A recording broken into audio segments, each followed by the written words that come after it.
할렐루야. 오늘 오후 시간에도 하나님이 여러분들을 기뻐하시며 은혜와 복 주시기를 축복합니다.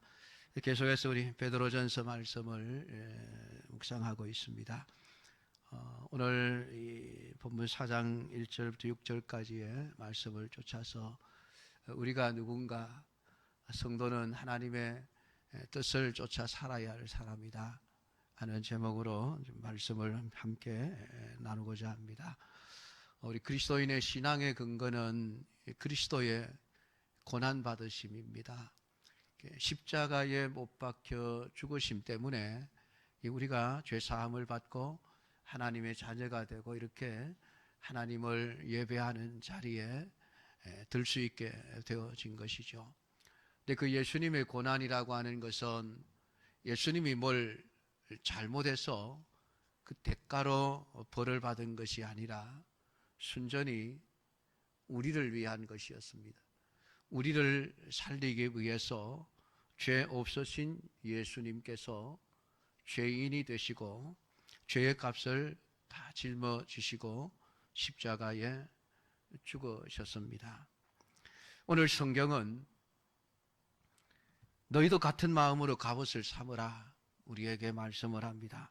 그리스도께서 이미 육체의 고난을 받으셨으니 너희도 같은 마음으로 갑옷을 삼으라. 갑옷은 우리를 지켜주고 보호해주는 역할을 하는 것이지요. 이 같은 마음이라고 하는 것은 다른 게 아니라 예수님이 고난당하신 마음입니다. 이게 나를 위해서가 아니라 남을 위해서 나를 희생할 수 있는 그 마음이 우리의 신앙을 지켜줄 수 있는 갑옷이 되어진다. 성경은 그렇게 말씀을 해주고 있습니다. 이 베드로전서 말씀을 우리가 생각할 때에 늘 염두에 두어야 할 것은 그 당시 주후 63년, 4년, 5년 이때에 그 그리스도인이 겪고 있는 현실이라고 하는 그 상황을 우리가 늘 염두에 두고 말씀을 생각해야만 합니다. 왜 베드로를 통해서 오늘 그리스도께서 육체의 고난을 받으셨을 때 그 마음을 우리의 신앙의 갑옷으로 삼으라라고 말씀을 하시는가라고 하는 겁니다. 그때 이 이스라엘 백성들은 엄청난 시련과 고난을 받던 시기입니다. 우리가 아는 대로 네로 황제가 로마시를 불태워 놓고 그 모든 죄를 그리스도인들에게 뒤집어 씌워서 방화범으로 몰아 곳곳에서 예수 믿는 사람들이 핍박을 당하고 붙들려가고 죽임을 당하고, 그리고 붙들려간 자들도 로마 사람들이 보는 앞에서 노리개가 되고 화형을 당하고 짐승의 밥이 되고, 이런 끔찍한 비극적인 상황이 연일 발생하고 있는 그런 상황 속에서 이 말씀이 주어졌습니다. 그때 고난이 얼마나 심해졌으면은 결국 주후 66년경에 유대인들이 이대로는 못 살겠다. 그래서 독립운동을 시작하게 되어집니다. 그래서 제1차 유대 독립운동이 그때 발발하죠. 그 큰 대제국인 로마를 대항해서 유대인들이 폭동을 일으키고 반란을 일으키게 되어집니다. 그러다가 한 66년경에 네로 황제가 갑자기 죽고 난 뒤에 조금 전쟁이 소강 상태에 빠져들지만은 베스파시안이 황제가 되고 나서부터 또다시 유대의 반란을 진압하기 위한 전쟁들이 곳곳에서 일어나게 되어지고, 결국 주 70년 8월 10일 예루살렘 성전이 로마의 디도 장군에 의해서 완전히 파괴되어지고, 이스라엘 백성들은 또 온 세계에 불불이 흩어져 살게 되는 디아스포라의 삶이 시작되기도 합니다. 그러니까 그런 상황 속에서 지금 이 베드로 전서 말씀을 우리가 생각할 때에 하나님 참 감당할 수 없는 말씀을 하신다라고 생각할 수 있는 부분들이 참 많죠. 어떻게 그럴 수 있는가? 어떻게 우리를 미워하는 나라와 황제를 위해서 기도하라 하시는가? 어떻게 그들을 위해서 평안을 빌어주라 하시는가? 어떻게 고난을 당해도 참으라 하시는가? 이런 말씀들을 생각해 보면은 이 말씀들이 그냥 평안히 아무런 문제 없이 교회 다니는데 지장도 없이 예수 잘 믿을 수 있는 그런 환경 속에서 주어졌다면은 그래도 그럴 수 있겠다 싶은 생각을 할 수 있습니다만은 이 당시에 유대인들이 겪었던 그 엄청난 고난과 환난을 생각하면 하나님 너무 하시는 것 아닌가 그런 생각을 할 수 있는 요구들이죠. 그런데도 하나님은 그리스도인들에게 너희들 그렇게 살아야 돼. 그렇게 살아라. 그렇게 살기를 원한다. 하나님 그렇게 말씀하시는 거예요. 얼마나 여러분 힘들겠습니까? 속에서 막 분노가 치밀어 오고 그냥 일반 하나님 있는 교회가 아닌 그 유대인들은 더 이상 참지 못해서 폭동을 일으킬 정도가 되었으니까 여러분 유대인들이 받는 그 아픔과 고통이 얼마나 극심했겠습니까? 그런데도 그리스도인들을 향해서 하나님은 참으라. 너희들이 애매하게 고난을 받지만은 선을 행함으로 고난을 받는 것이 그게 복이다. 너희들이 악을 행해서 고난을 받으면은 그것은 당연한 것이지만은 너희들은 그냥 그렇게 살아서는 안 된다. 세상 사람들은 그렇게 살지만은 우리 그리스도인들은 하나님 있는 사람들은 그렇게 살아서는 안 된다. 애매하게 고난을 받으면서도 참으라. 그것이 복인 줄 알고 살아라라고 말씀을 하고 있습니다. 그러니까 지금 억울하게 고난을 받지만은 예수님을 생각해라. 예수님의 고난을 생각해라. 예수님의 고난도 억울한 죽음이었다.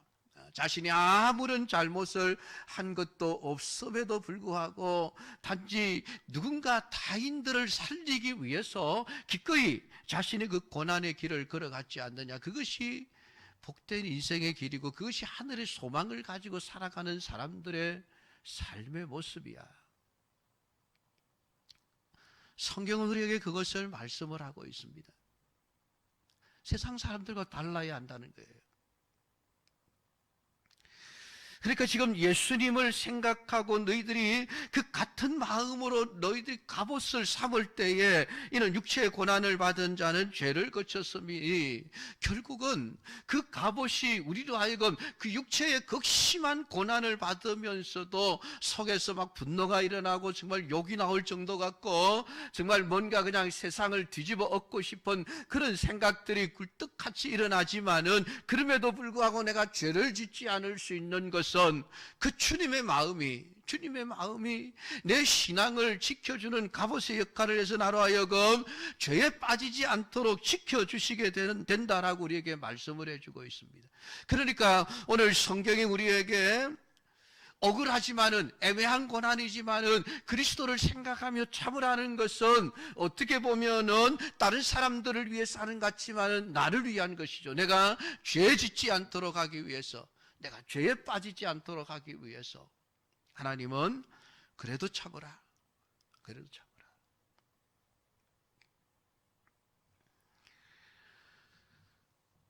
그 후로는 다시 사람의 정욕을 따르지 않고 하나님의 뜻을 따라 육체의 남은 때를 살게 하려 하심이라.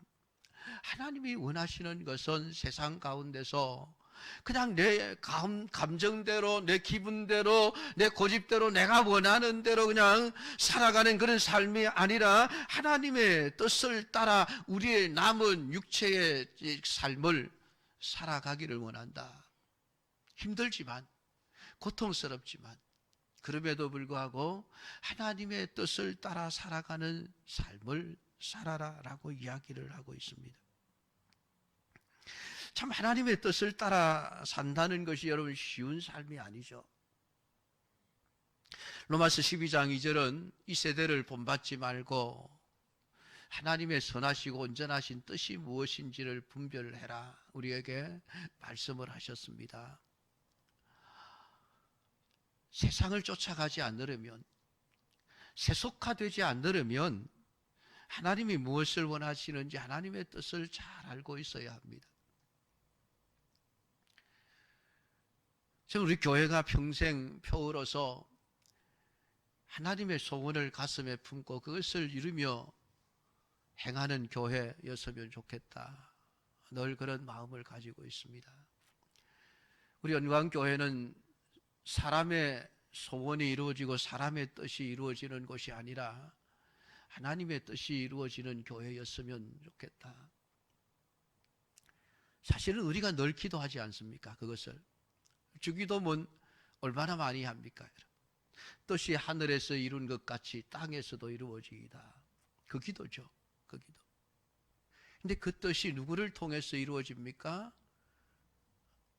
뒷집에 김집사를 통해서 이루어집니까? 아니면 옆집에 이집사를 통해서 이루어집니까?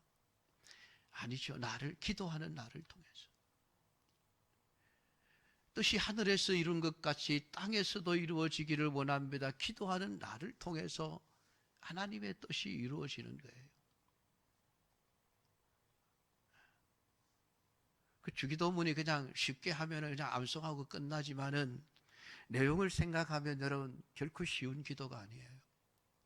내가 정말 하나님의 뜻을 이루는 삶을 살 결심이 있어 있는가 묻는 기도예요. 너 네 고집을 버리고 하나님의 뜻대로 살 수 있는가? 너를 통해서 정말 하나님의 뜻이 이루어지기를 원하는 마음을 가지고 기도하고 있는가? 그것을 묻는 기도가 주기도문입니다. 그게 하나님의 원하심이기 때문에 그렇습니다. 여러분, 신자는 세상의 삶을, 나그네의 삶을 살아가는 자라고 베드로는 앞에서 이미 밝혀놓고 있습니다. 영원한 천국을 소망하면서 살아가는 자들이죠. 그렇기 때문에 오늘 우리는 애매한 고난을 세상으로부터 받으면서도 얼마든지 참아낼 수 있는 것입니다.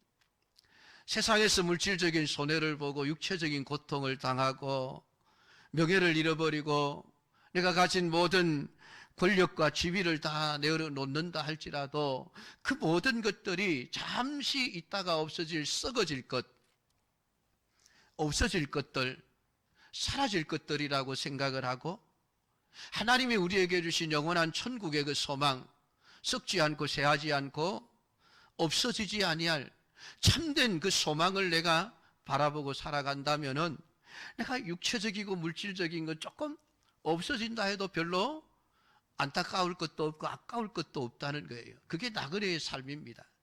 그러니까 결국은 고난을 당하면서도 내가 죄를 짓지 않는 것을 소중하게 여길 수 있는 삶이 되어질 수 있는 것이죠. 까짓것 돈 조금 없어도 내가 죄 안 지어야지. 내가 세상에서 명예를 좀 얻지 못한다 할지라도 내가 하나님 앞에서 거룩하고 온전한 삶을 살아야지. 여러분, 그게 되는 사람이어야 합니다. 그게 나그네의 삶을 살아가는 것이. 세상에서는 나그네라, 외국인이라, 아브라함도 이삭도 야곱도 다 그런 정신을 가지고 살았다고 하지 않습니까?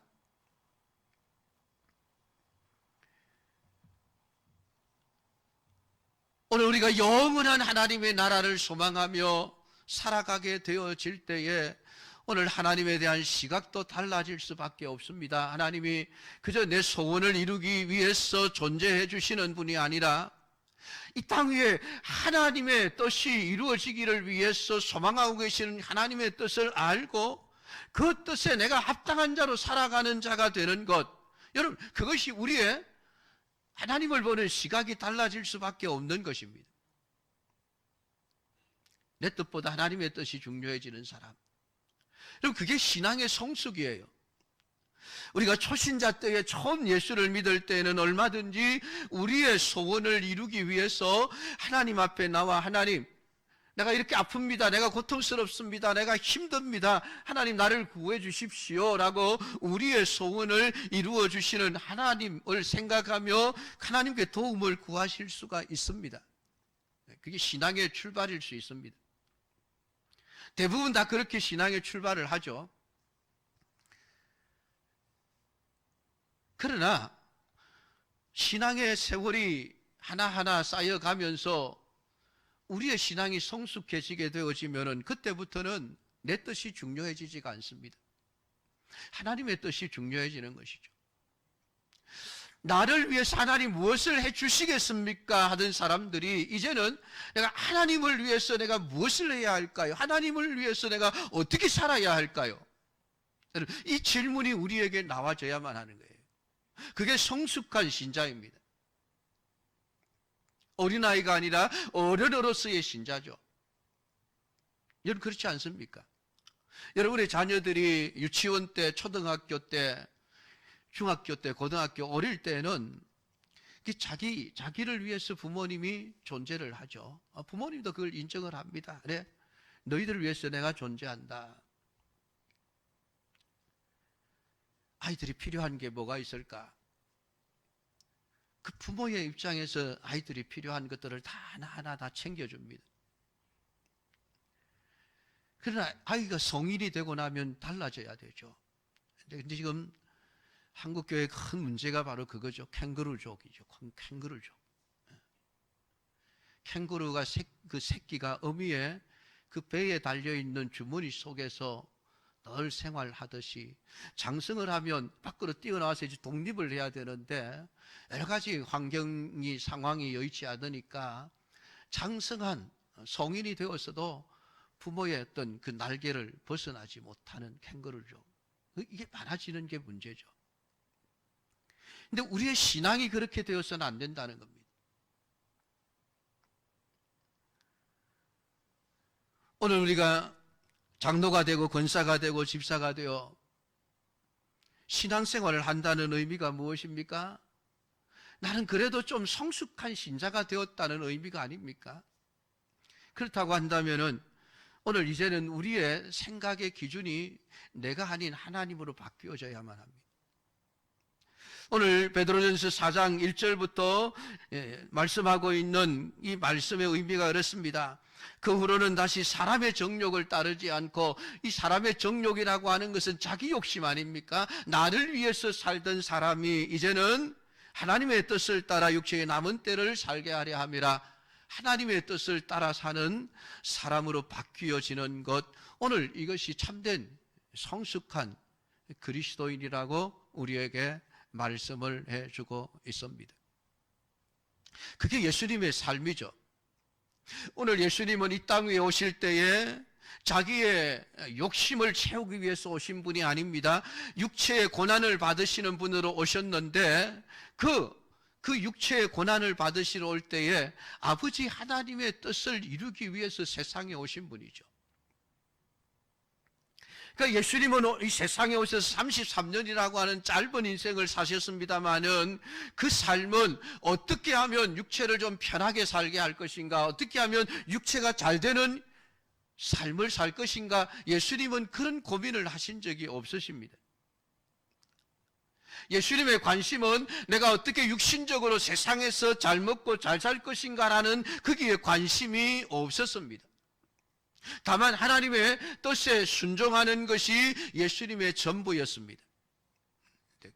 그렇게 얘기를 하면 예수님이니까 그럴 수 있죠. 예수님이니까 당연히 그러셔야죠. 나는 예수님이 아니지 않습니까? 혹시 그렇게 생각을 하시는 분이 있을지 모르겠습니다. 그러니까 성경은 너희들도 같은 마음으로 갑옷을 삼으라고 우리에게 요구하고 있는 것이죠. 너희들도 예수님처럼 살아라. 오늘 신자가 예수님의 이 마음으로 우리의 신앙의 갑옷을 삼고 있어야만 합니다. 그럴 때에 사람의 정욕을 쫓아가지 않을 수 있습니다. 내 욕심을 채우기 위한 신앙생활이 아니라 하나님의 뜻을 이루기 위한 신앙생활을 하게 되어지는 것이죠. 여러분, 사람의 정욕은 항상 우리의 육신을 향하게 되어져 있습니다. 내 육신이, 내 육체가 세상 속에서 남들보다 더 가치 있는 존재가 되기를 원하죠. 이러한 정욕으로 살아가게 되어지면 점점 십자가의 정신에서는 멀어질 수밖에 없습니다. 그래서 그리스도인들은 그 정과 욕심을 이미 그리스도와 함께 십자가에 못 박은 자라고 성경은 정의를 내리고 있습니다. 인간의 정욕이 예수님의 십자가에서 죽었다는 얘기죠. 못 박혔다라고 하는 얘기가. 우리 정욕을 위해서 살지 않는 자라는 뜻입니다. 욕심을 위해서 살지 않는 자라는 뜻이죠. 내 뜻대로 살고자 하는 나는 죽고 주님이 원하시는 삶을 사는 자가 되었다는 것이죠. 그래서 바울이 내가 그리스도와 함께 십자가에 못 박혔나니 이제 내가 사는 것은 내가 아니요 내 안에 나를 위하여 자기를 희생하신 그리스도가 사는 것이라. 내 안에 예수님이 산다. 내 삶은 내가 사는 것이 아니고 이제부터 예수님이 사는 삶이다라고 바울이 이야기를 했죠. 그러니까 정과 욕심을 다 십자가에 못 박아 죽고 오늘 예수님의 생명으로 산 자가, 내 안에 있는 예수님의 생명이 내 육신의 정욕을 위해서 살겠습니까? 예수님의 생명이 예수님의 뜻을 이루기 위해서, 하나님의 뜻을 이루기 위해서 살지 않겠습니까? 당연한 것이죠. 그것은 그렇게 살지 못하는 것은 우리가 우리 마음속에 예수님을 왕의 자리에 모셔놓고 사는 것이 아니라 내가 왕의 자리에 앉아 있으면서 예수님을 하인처럼 부리고 살기 때문에 그렇습니다.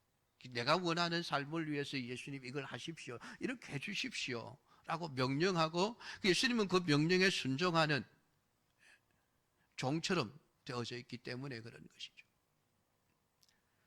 우리가 사역일을 이렇게 배우면서 하는 것이 그것 아닙니까? 우리의 마음속에 왕의 자리, 그게 예수님의 자리, 예수님을 왕의 자리에 보좌 위에 앉혀놓고 내가 그 보좌에서 내려와야 된다. 그게 그리스도인의 삶이라고 우리가 배우고 가르치지 않습니까? 예수님이 왕이고 내가 왕 앞에 엎드려 있다고 한다면 왕의 명령을 받고 왕의 뜻을 따라 사는 자의 삶이 되어지는 것이죠. 그게 그리스도인의 삶이라는 것입니다. 오늘 3절에서 너희가 음란과 정욕과 술취함과 방탕과 향락과 무부한 우상숭배를 하여 이방인의 뜻을 따라 행한 것은 지나간 때로 족하도다. 오늘 이러한 모든 악한 행위들이 누가 행하는 것이라고요? 이방인들이 자기의 뜻을, 자기의 육체의 소욕을 채우기 위해서 행하는 것들이 온갖 죄와 악이죠. 음란, 정욕, 술취함, 방탕, 향락, 우상숭배, 이런 것들을 통해서 결국은 자기의 욕심을 채우려고 하는 것이죠. 근데 그게 이제는 지나갔다. 너희들은 지나갔다. 과거에 예수님을 믿기 전에, 예수님 알기 전에 그렇게 살았던 삶은 이제 다 끝나버려서, 다 지나가버려서 다시는 되풀이되어서는 안 돼. 이제부터는 너희가 그들과 함께 그런 극한방탕에 다름질하지 아니하는 것을 그들이 이상히 여겨 비방하나. 세상 사람들이 예수 안 믿던 사람이 예수 안 믿을 때는 자기들 편이거든요. 같이 술 마시고 같이 방탕한 짓 하고 같이 죄를 짓고. 근데 이분이 어느 날 예수님을 만나고 회개하고 나 이제부터 예수님 믿고 사는 신자가 되었습니다. 술 안 마십니다. 방탕하지 않겠습니다. 그러니까 그들이 이상히 여겨서 욕하기 시작하는 거예요. 지 혼자 잘났다고, 지 혼자 거룩하다고, 지 혼자 깨끗하다고 욕을 하기 시작을 하는 거예요.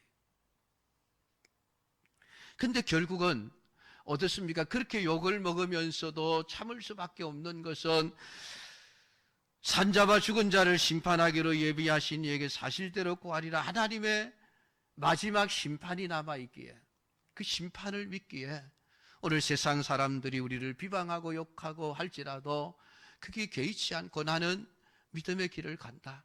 하나님의 뜻을 행하는 길로 가겠다. 이것이 참된 신자의 삶입니다.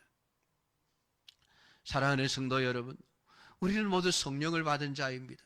예수님 안에서 죽은 자로 살고 예수님을 주인으로 왕으로 모시고 살아가는 지금, 오늘 과거의 모든 내 욕심을 따라서, 내 정욕을 따라서 행하던 일들은 이제는 다 족하다 여기십시오. 만족하다, 이제 더 이상 필요 없다. 다 끊어버리십시오. 오늘 예수님은 신자를 이방인의 뜻을 쫓아 사는 길로 가라고 말씀하지 않습니다. 하나님의 뜻을 쫓아 행하는 자의 길을 걸어가라고 우리에게 말씀하시고 또 친히 그렇게 인도해 가시는 것입니다. 오늘 고난을 통해서 육신을 향해 달려가고 있는 우리의 뜻을 포기하게 하시고 주님이 걸어가신 그 길에 순종하며 하나님의 뜻을 성취하는 길로 걸어가게 하시는 것이 성령의 역사죠. 성령의 일하심입니다. 그러니까 고난은 신자에게 있어서 신자답게 만들어가는 필수 코스입니다. 그러니까 신자에게 고난이 자꾸 온다고 해서 하나님이 나를 버렸는가 봐 그런 생각을 하지 말라는 것이죠. 오직 하나님이 우리를 참된 그리스도인, 육으로는 사람으로 심판을 받으나 영으로는 하나님을 따라 살게 하려 함이라. 우리의 육신이라고 하는 것은 그저 세상에서 좀 힘들게 고통스럽게 살아도 죽음과 함께 다 끝나는 것이죠. 썩어 없어질 것들입니다. 그러나 영은 영원한 것이지요. 오늘 우리의 영이 영원한 영생의 삶을 살아갈 수 있도록 하기 위해서 하나님은 우리에게 이 땅에서 살아가는 동안에 육체의 고난을 받게 하시는 것입니다. 그 고난이 나로 하여금 육적인 사람이 아니라 영적인 사람의 삶의 길을 걸어가게 하시는 것이죠. 사랑하는 성도 여러분, 신자는 세상 사람들이 가는 길로 가지 않습니다. 세상 사람들이 넓고 편한 길을 찾아서 달려갈지라도 그 길의 마지막이 멸망이라고 하는 것을 알기에 힘들지만, 찾는 사람이 잡지만은, 좁고 협착한 길이지만은, 세상 사람들이 볼 때는 미련하고 어리석고 비현실적인 그런 길처럼 보이지만은 신자들은 일부러 그 길을 걸어가는 것입니다. 왜요? 그게 마지막이 영생이라는 것을 알기 때문에 그렇습니다. 오늘 세상이 가는 길의 마지막은 멸망입니다. 하나님의 심판입니다. 그래서 하나님 없이 자신의 뜻을 쫓아 살아가는 인생의 모든 길의 마지막에는 소망이 있을 수가 없습니다. 오직 하나님의 준엄한 심판만이 기다리고 있습니다. 사랑하는 성도 여러분, 오늘 이 말씀을 여러분들이 꼭 묵상하면서 왜 초대교회 그 신자들이 그렇게 박해를 받으면서도 웃으며 죽어갈 수 있었던가? 그렇게 불에 태워지는 고통 속에서 죽어가면서도 어떻게 찬송을 부를 수 있었을까? 생각해 보면 그들의 마음속에 그리스도의 고난의 정신으로 그들이 갑옷을 삼고 있었기에 고난이 그들을 굴복시키지 못했고 육체의 고난보다는 영원한 천국의 삶을 소망하며 살아갔기에 고난을 이겨낼 수 있었고 기뻐하며 그 길을 걸어갈 수 있었던 것이 아니겠습니까? 오늘 이 말씀을 묵상하면서 여러분의 남은 때를 어떻게 살아갈 것인지를 결정하십시오. 육신의 소욕을 쫓아서 내 정욕이 원하는 대로 살아가시든지, 그렇게 살다가 하나님의 심판대 앞에 서든지, 아니면은 내가 육체로는 좀 어려울지라도 내 영을 위해서 내가 세상으로부터 고난을 받을지라도 죄를 거치고 악을 멀리하고 하나님의 뜻을 이루기 위해서 남은 생을 살아가시든지, 그 마지막에 있는 영원한 생명을 선택하시든지, 여러분 분명히 선택하셔야만 합니다. 둘 중에 후자를 선택하십시오. 그게 옳은 길입니다. 분명하게 말씀을 드립니다. 육체의 소욕을 따라 살아가는 길, 우선은 좋지만은 망하는 길입니다. 오늘 여러분의 남은 때를 하나님의 뜻을 따라 살아가는 참된 믿음의 사람들이 다 되기를 축복합니다. 기도하겠습니다.